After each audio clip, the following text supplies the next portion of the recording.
Hi guys, நாம் இன்றைக்கி பார்க்க போகிற ரெசிபி லாஸ்ட் வீக் உங்களுக்கு அருமையான கோபி 65 ரெசிபி போட்டிருந்தோம். கோபி 65 வச்சு அந்த காலிஃப்ளவர் 65 வச்சு ஒரு அருமையான கோபி ரைஸ் தான் இன்றைக்கி பார்க்க போகிறோம்.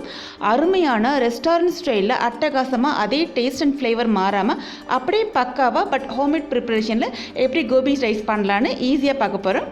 வாங்க ஃப்ரெண்ட்ஸ், நம்ம இன்ட்ரெஸ்டிங்காக எப்படி பண்ணலான்னு பார்க்கலாம். கோபி ரைஸ் பண்ணுறதுக்கு ஃபர்ஸ்ட் நான் கடாயில் அந்த கோபி 65 பண்ண எண்ணெய் இருக்கும் இல்லையா, அந்த எண்ணெயை விட்டுக்கிறேன். பிகாஸ் அதில் பார்த்திங்கன்னா அந்த கோபி 60ஓட ஃப்ளேவர் எக்ஸ்ட்ராடனரியாக இருக்கும், சூப்பராக இருக்கும். வேணான்னு நினைக்கிறவங்க நார்மல் குக்கிங் ஆயில் விட்டுக்கலாம்.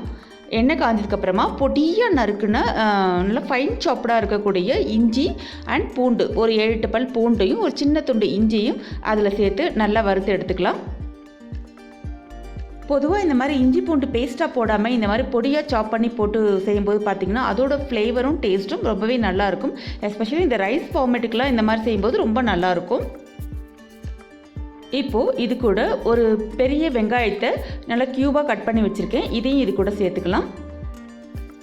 சேர்த்து அந்த வெங்காயம், இஞ்சி, பூண்டு எல்லாமே அந்த ஆயிலில் நல்லா வதங்கி வரட்டும்.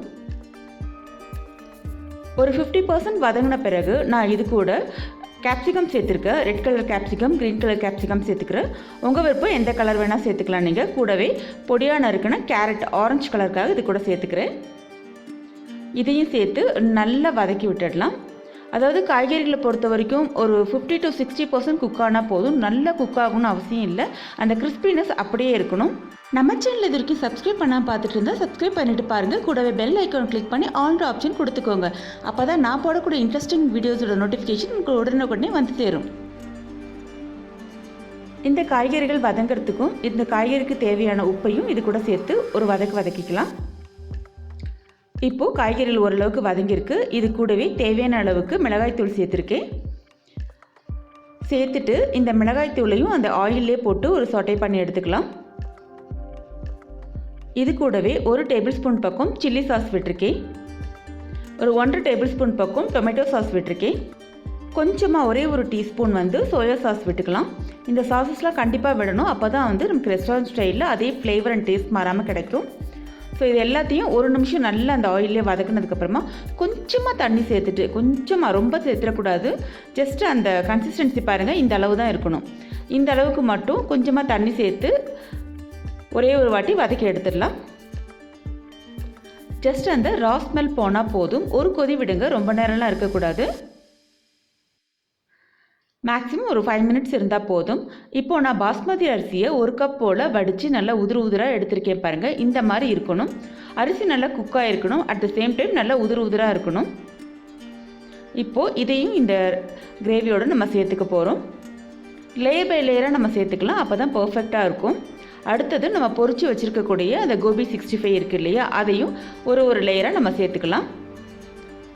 ஃபஸ்ட்டு அந்த சாசஸ்லாம் இருந்தது, அதுக்கு மேலே ரைஸ் சேர்த்துருக்கேன். அதுக்கு மேலே இந்த கோபி 65 லேயராக பண்ணியிருக்கேன். இந்த மாதிரி லேயர் பை லேயராக பண்ணிவிட்டு நீங்கள் வதக்கும் போதோ இல்லை பெரட்டும் போதோ பார்த்திங்கன்னா ஈவனாக உங்களுக்கு ஸ்ப்ரெட் ஆகும். அதனால தான்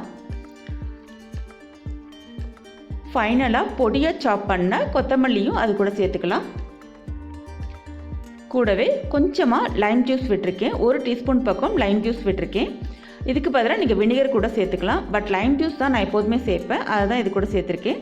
சேர்த்த பிறகு நல்லா எல்லாத்தையும் கலந்து விட்டுருங்க. கலக்கும்போது பாருங்கள், அடியிலேருந்து எடுத்து கலக்கணும். அப்போ தான் நமக்கு ரைஸ் உடையாது. ஸோ அடியிலேருந்து எடுத்து மேலோட்டமாக எடுத்து கலந்துக்குவாங்க. பாருங்கள் எவ்வளோ நல்லா வந்திருக்கு பாருங்கள். அது கலர்ஃபுல்லாக இருக்குது பாருங்கள். எப்போதுமே ரைஸ் மிக்ஸ் பண்ணும்போது இந்த மாதிரி தான் மிக்ஸ் பண்ணணும். அடியிலேருந்து எடுத்து மேலாப்பில் அப்படியே உதுத்து விட்ட மாதிரி கலந்து விடுற பாருங்கள். இந்த பேட்டர்னில் நீங்கள் மிக்ஸ் பண்ணும்போது பார்த்தீங்கன்னா அந்த ரைஸ் பார்த்திங்கன்னா அந்த ஜூஸியாக இருக்கும். அட் த சேம் டைம் நல்லா ஸ்ப்ரெட் ஆகி அந்த மசாலா ஃபுல்லாக ஸ்ப்ரெட் ஆகிருக்கும். ஃபைனலாக நான் கொஞ்சமாக உப்பு சேர்த்துக்கிறேன். ஏன்னா நம்ம சேர்த்துக்கக்கூடிய சாசஸ்லாம் ஏற்கனவே உப்பு இருக்கும். ஸோ பார்த்துட்டு அதுக்கு தேவையான அளவு கொஞ்சமாக உப்பு சேர்த்துக்கலாம். அடுத்ததாக பெப்பர் சேர்த்துக்கிறேன். நீங்கள் விருப்பப்பட்டால் வெள்ளை மிளகுத்தூள் கூட சேர்த்துக்கலாம். சேர்த்துட்டு இதையும் நல்லா ஒரு கலரி விட்டுக்கலாம்.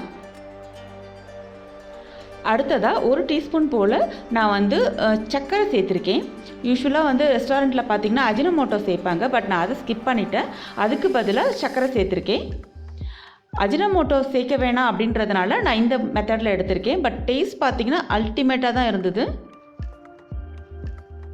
ஸோ இந்த ஸ்டெப்பில் ஒரு பொருளாக சேர்த்து நல்லா கலந்து விட்டதுக்கப்புறமா கடைசியாக கொத்தமல்லி தூணா அவ்வளோதான் ஃப்ரெண்ட்ஸ். சூப்பரான ரெஸ்டாரண்ட் ஸ்டைலில் டேஸ்ட் அண்ட் ஃப்ளேவர் மாறாத அருமையான கோபி ரைஸ் சுட சுட சூப்பராக ரெடி ஆகிடுச்சு. இதை சர்வ் பண்ணும்போது நல்லா சூடாக சர்வ் பண்ணுங்க. அவ்வளோதான் ஃப்ரெண்ட்ஸ். சுட சுட சூப்பரான கோபி ரைஸ் செஞ்சு பார்த்துட்டு எப்படி இருக்குன்ற ஃபீட்பேக்கை கண்டிப்பாக கமெண்ட்ஸில் சொல்லுங்கள். Thank you friends. Thanks for watching the recipe. Like, share and subscribe the KrishVas Kitchen.